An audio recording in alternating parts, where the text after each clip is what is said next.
Hello everyone, and welcome back to Tamriel's Tales. So today we're reading Thief, the second book of 4 by Revan that can be found in Skyrim.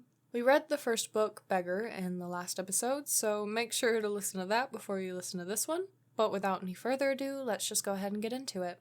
If the reader has not yet had the pleasure of reading the first volume in these series, on the life of Eslaf Errol, Beggar, he should close this book immediately, for I shan't recap. I will tell you this much, gentle reader.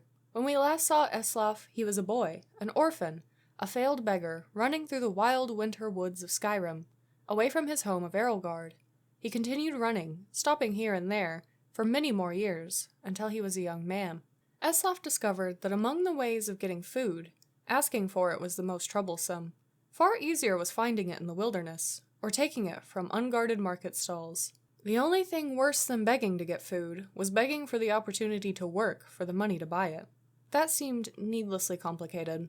No, as far as Eslaf was concerned, he was best off being a scavenger, a beggar, and a thief. He committed his first act of thievery shortly after leaving Errolgard, while in the southern woods of Tambarkar and the rugged land near Mount Jensen, just east of the village of Horbeld.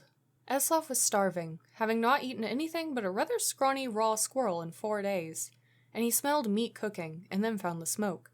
A band of minstrel bards was making camp. He watched them from the bushes as they cooked and joked and flirted and sang. He could have asked them for some food, but so many others had refused him before.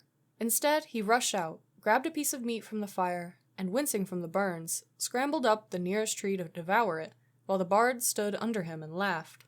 "What is your next move, thief?" giggled a fair, red-headed woman who was covered with tattoos. "How do you intend to disappear without us catching and punishing you?" As the hunger subsided, Eslaf realized she was right. The only way to get out of the tree without falling in their midst was to take the branch down to where it hung over a creek. It was a drop off a cliff of about 50 feet. That seemed like the wisest strategy, so Eslaf began crawling in that direction. "You do know how to fall, boy," called out a young Khajiit, but a few years older than Eslaf, thin but muscular, graceful in his slightest movements. "If you don't, you should just climb down here and take what's coming to you. It's idiotic to break your neck, when we'd just give you some bruises and send you on your way." "Of course I know how to fall," Eslaf called back, but he didn't. He just thought the trick of falling was to have nothing underneath you, and let nature take its course. But 50 feet up, when you're looking down, is enough to give anyone pause. "I'm sorry to doubt your abilities, Master Thief," said the Khajiit, grinning. "Obviously you know how to fall feet first with your body straight, but loose, to avoid cracking like an egg. It seems you're destined to escape us." Eslaf wisely followed the Khajiit's hints, and leapt into the river, falling without much grace but without hurting himself. In the years that followed, he had to make several more drops from even greater heights, usually after a theft, sometimes without water beneath him, and he improved the basic technique. When he arrived in the western town of Jotunheim on the morning of his 21st birthday, it didn't take him long to find out who was the richest person, most deserving of being burgled. An impregnable palace in a park near the center of town was owned by a mysterious young man named Suibud. Eslaf wasted no time in finding the palace and watching it. A fortified palace, he had come to learn, was like a person, with quirks and habits beneath its hard shell. It was not an old place. Evidently whatever money the Suibud had come into was fairly recent. It was regularly patrolled by guards, implying that the rich man was fearful of being burgled, with good reason. The most distinctive feature of the palace was its tower, rising 100 feet above the stone walls, doubtless giving the occupant a good defensive view. Eslaf guessed that if Suibud was as paranoid as he guessed him to be, the tower would also provide a view of the palace storehouse. The rich man would want to keep an eye on his fortune. That meant that the loot couldn't be directly beneath the tower, but somewhere in the courtyard within the walls. The light in the tower shone all night long, so Eslaf boldly decided that the best time to burgle was by the light of day, when Suibud must sleep. That would be the time the guards would least expect a thief to pounce. And so, when the noon sun was shining over the palace, Eslaf quickly scaled the wall near the front gate and waited, hidden in the crenellations.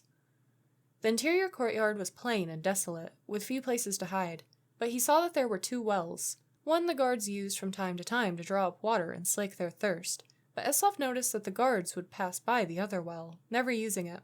He waited until the guards were distracted, just for a second, by the arrival of a merchant in a wagon, bearing goods for the palace.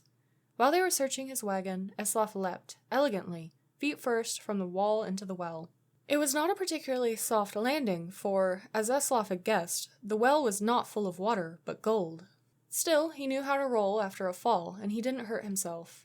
In the dank subterranean storehouse, he stuffed his pockets with gold and was about to go to the door, which he assumed would lead to the tower, when he noticed a gem the size of an apple, worth more than all the gold that was left. Eslov found room for it down his pants. The door did indeed lead to the tower, and Eslov followed its curving stairwell up, walking quietly but quickly.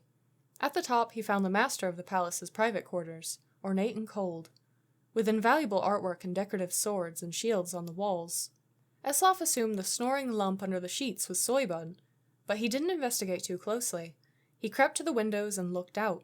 It was going to be a difficult fall, for certes. He needed to jump from the tower, past the walls, and hit the tree on the other side. The tree branches would hurt, but they would break his fall, and there was a pile of hay he had left under the tree to prevent further injury. Eslov was about to leap when the occupant of the room woke up with a start, yelling, "My Jim!" Eslov stared at him for a second, wide-eyed. They looked alike. Not surprising, since they were brothers. Eslov Errol's story is continued in the book Warrior, which we'll be reading soon. Thank you so much for listening today. I do hope you enjoyed it.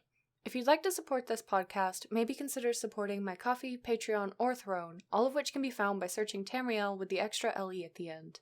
If you're interested in watching the stories of the games, maybe check out my playthroughs on my YouTube, Tamriel. Or if you'd just like to see what I'm up to, you can find my Twitter and Instagram at xtamriel, just with the extra little X at the beginning. Thank you so much for listening again, and I hope you have a lovely rest of your day.